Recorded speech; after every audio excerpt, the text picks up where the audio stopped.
It's Patrick Hutzel from IntensiveCareHotline.com, where we instantly improve the lives for families of critically ill patients in intensive care so that you can make informed decisions, have peace of mind, real power, real control, and so that you can influence decision-making fast, even if you're not a doctor or a nurse in intensive care.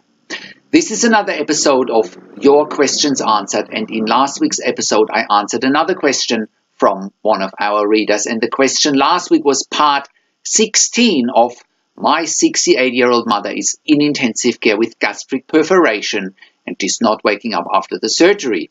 Will she need a tracheostomy? You can check out last week's episode by clicking on the link below this video. And if you're watching this on YouTube, just click on the link below this video and you'll get to the other episodes on our website where you can watch the videos there. In this week's episode of Your Questions Answered, I want to answer the next question from my client Robert, which are excerpts from email counseling and consulting sessions with me. And the question this week is, my 68-year-old mother is in intensive care with gastric perforation and she's not waking up after the surgery. Will she need a tracheostomy? Part 17. And again, you can find previous questions answered in this series of questions if you're clicking on the link below this video, if you're watching this on YouTube, and you can access all the other episodes on our website. So Robert continues with his mother's situation as follows. He writes, "Hi Patrick, I have some bad news. My mother took a big turn for the worse. They think that the area that was operated on or somewhere else, there's a perforation and it's seeping fluids. I'm headed into the hospital shortly, but it sounds like, number one, she might need another surgery. Number two, she may not actually be a candidate for surgery given all the other issues. And number three, even if she were a candidate for surgery, we're not sure if at this point that would be the right answer. They're running a CT scan now. The attending doctor has called for a meeting with the family. We are getting everyone together. Our assumption is that they're going to say we have to or should let her go. We're trying to mentally prepare ourselves. In the meantime, I have some hard questions to ask. Number one, at this stage in the process, what does letting her go entail? Do they slowly just withdraw her supports or something else? Number two, usually how long do we have with her even once the decision has been made? And number three, what is general hospital procedure? Do they move her out of the ICU for a couple of days first, or is that uncommon? Thanks as always for your help. We were hoping she would take a positive turn, but that just hasn't happened. Not losing completely hope, but I'm getting the sense that odds of her making it through now are very low. Many thanks from Robert." And before I get into my answer, if you want one-on-one email or phone counseling and consulting with me, just click on the tabs on the website and select the options that work best for you. So here's my response. "Hi Rob, I'm very sorry to hear what you and your family are going through. It's certainly extremely concerning that your mother has another perforation. Hopefully at least you can get some answers by them doing a CT scan. Besides having the perforation, what other clinical signs is she showing? Is she hemodynamically unstable? For example, does she have a low blood pressure, a fast heart rate, high temperature, etc.?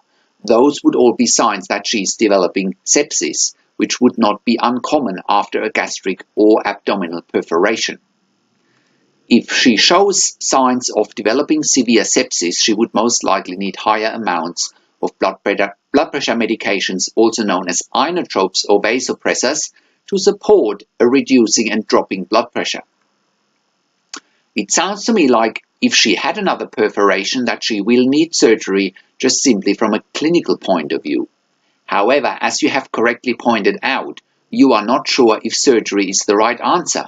I guess it really comes down to how much you want to put your mother through. I believe that in your recent emails you were talking about your mother being more comfortable. At the same time, she may not have the reserves and the strength to go through another bout of surgery. At the same time, you never know. I understand the ICU team would be fairly negative, and they will most likely say that it won't be in your mother's quote-unquote best interest to do more surgery.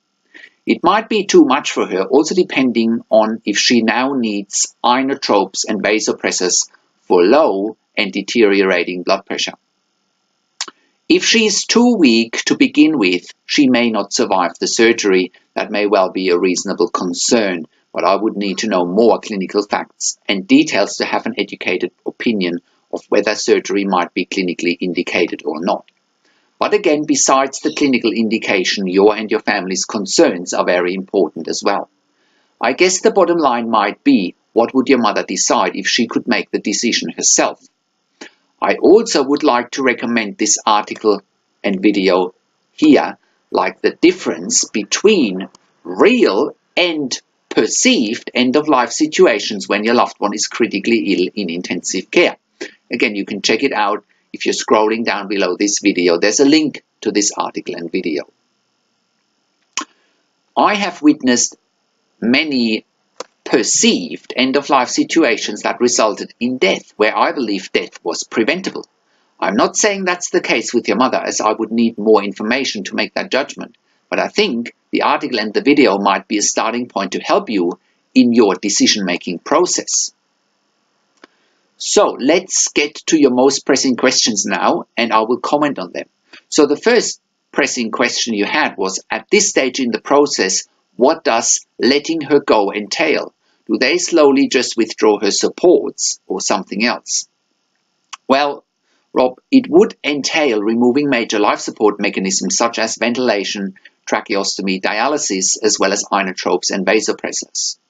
This may or may not be enough to let her go. It all depends. I would need to know how much ventilation support she's on, how much inotropes or vasopressors. It would also entail stopping antibiotics and most likely commence sedation and opiates, like morphine or fentanyl, to enable her to go peacefully and without any pain and suffering. There is, however, no guarantee that this is a smooth and easy process. Next question you had, Rob, was usually how long do we have with her once the decision has been made? Well, Rob, it depends how much support she's on and how quickly you, the family, and also the intensive care team want to start the process. I believe that timing in end-of-life situations is possible. However, there needs to be some planning around it.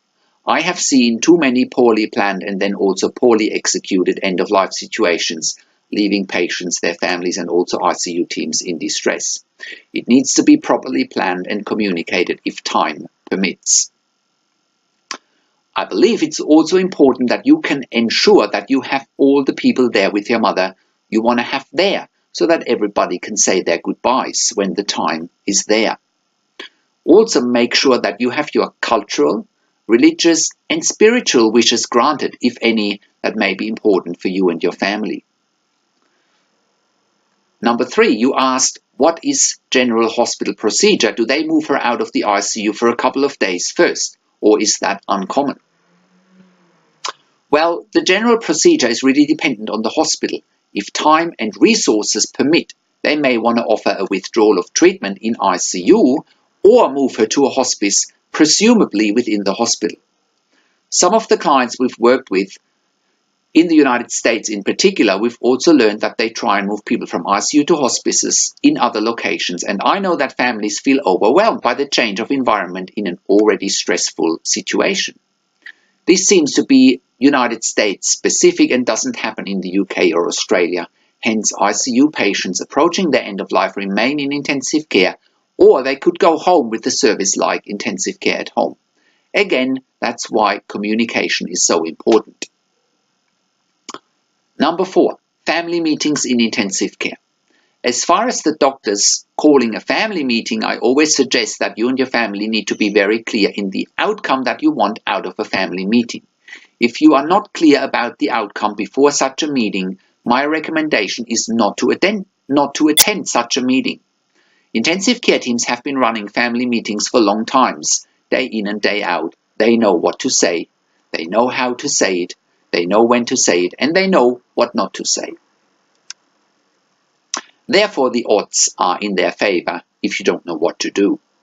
Family meetings in such situations can be pretty dramatic, and because you and your family feel a certain amount of gratitude towards the intensive care team for what they have done up to this point, the psychological dynamics are stacked in their favor, and you need to be aware of it, especially since this is a life or death situation. My best advice for now would be to wait for another 24 hours even before you go into a family meeting. As long as your mother is not suffering, you may have that time, but I believe being clear about what you and your family want is extremely important. In situations like this, there are no right or wrong answers as well. There are only answers that matter to you and your family, not to the intensive care team. The intensive care team will always have their own agenda, and you've got to weigh up the pros and cons of what's best for your mother and your family. Any other information you can provide may be helpful to you with the decision-making process. I hope that helps for now. Let me know what else you need, and best wishes from me. So, how can you become the best advocate for your critically ill loved one? How can you make informed decisions, get peace of mind, control, power, and influence quickly whilst your loved one is critically ill in intensive care? Well, you get to that all-important feeling of making informed decisions, get peace of mind, control, power, and influence when you download your free Instant Impact Report now by entering your email below. In your free Instant Impact Report, you learn quickly how to make informed decisions, get peace of mind, real power, and real control, and how you can influence decision-making fast whilst your loved one is critically ill in intensive care. Your free Instant Impact Report gives you in-depth insight that you must know whilst your loved one is critically ill or is even dying in intensive care. Sign up and download your free Instant Impact Report now by entering your email below. In your free Instant Impact Report, you learn how to speak the secret intensive care language so that the doctors and the nurses know straight away that you are an insider and that you know and understand what's really happening in intensive care. In your free report, you will also discover how to ask the doctors and the nurses the right questions, discover the many competing interests in intensive care, and how your critically ill loved one's treatment may depend on those competing interests. How to eliminate fear, frustration, stress, struggle, and vulnerability even if your loved one is dying. You get 5 mind-blowing tips and strategies helping you to get on the right path to making informed decisions, get peace of mind, control, power, and influence in your situation. You'll get real-world examples that you can easily adapt to your and your critically ill loved one's situation. How to stop being intimidated by the intensive care team and how you will be seen as equals. You'll get crucial behind-the-scenes insight so that you know and understand what's really happening in intensive care, and how you need to manage doctors and nurses in intensive care, and it's not what you think. Thank you for tuning into this week's Your Questions Answered episode, and I'll see you again next week in another update. Make sure you also check out our blog section for more tips and strategies, or simply send me an email to support@intensivecarehotline.com with your questions. Or you can call me, find international phone numbers on our contacts tab. Also, check out our ebook section where you get more ebooks, videos, and audio recordings, and where you can also get one-on-one counseling and consulting with me via Skype over the phone or via email by clicking on the counseling and consulting tabs on the top of the website. This is Patrick Hutzel from intensivecarehotline.com, and I'll see you again next week in another update.